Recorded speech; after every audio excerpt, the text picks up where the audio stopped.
Good morning, I'm J. Lenore Bressler, and welcome to the July 7th, 2019 edition of the Bible Delight in the Details. Today, we're in a very famous verse, 2 Corinthians chapter 5, verse 7. For we live by faith and not by sight. Now, what exactly does that verse even mean?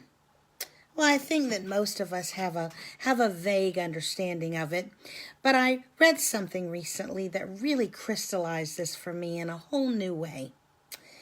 You know, the truth is that we don't really live in the now. I know you're going to say, what? What is she talking about? That's all we have is the now.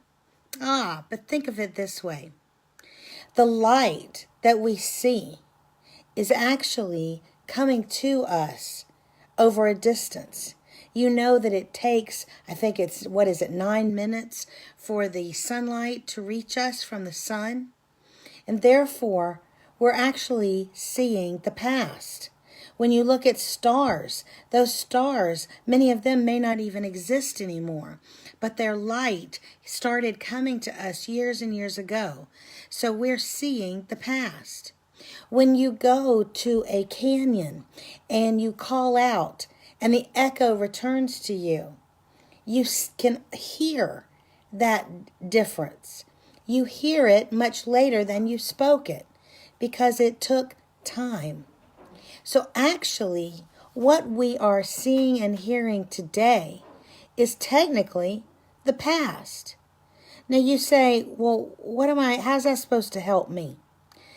You understand this inherently because we experience this in our lives.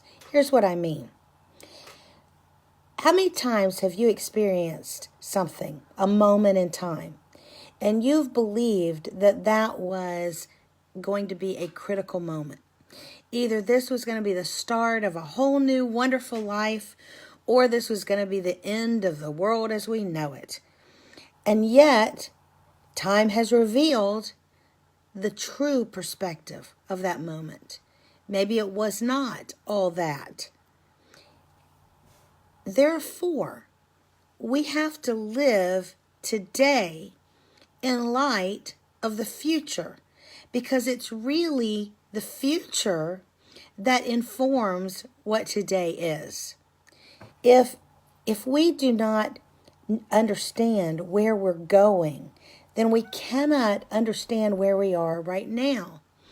My dad, who, as many of you know, is a Bible scholar, talks about this to me all the time. He always asks, where is this going? What is the end? We have to know where the end is to what we're doing right now. If you're engaged, for example, in bad habits, you know what the ultimate end probably is going to be.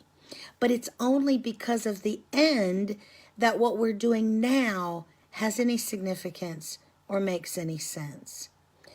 My friends, we do not see the now in its proper perspective. It will only be in the future when we look back that we actually see it.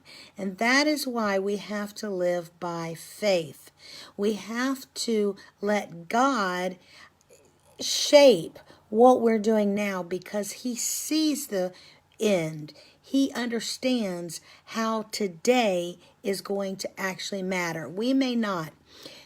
I think it's going to be so fascinating when we finally get to heaven and we see our lives all spread out before us and how God has been working behind the scenes sometimes.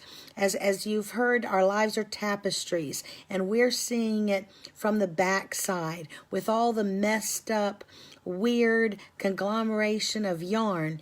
And yet someday we're going to see the front side. And I think we're going to see in that tapestry moments that we thought were nothing moments, throwaway moments, that actually turned out to be the most important. And the things that we thought were the most important are going to be relegated to the far corners of the tapestry, if they're even there at all. This is part of what it means to live by faith.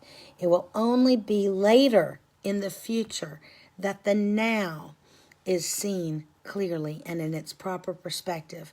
So my friends, do not be overly grieved, nor overly thrilled by everything that's happening in the here and now. For it is only in retrospect that we're going to know how significant it is. Therefore, we must live in faith that God is shaping all those things and follow His commandments and His promptings. And that is the only way that you can ever live correctly in the now. I'm J. Lenore Bressler. Visit me on the next edition of the Bible. Delight in the details. Have a great day.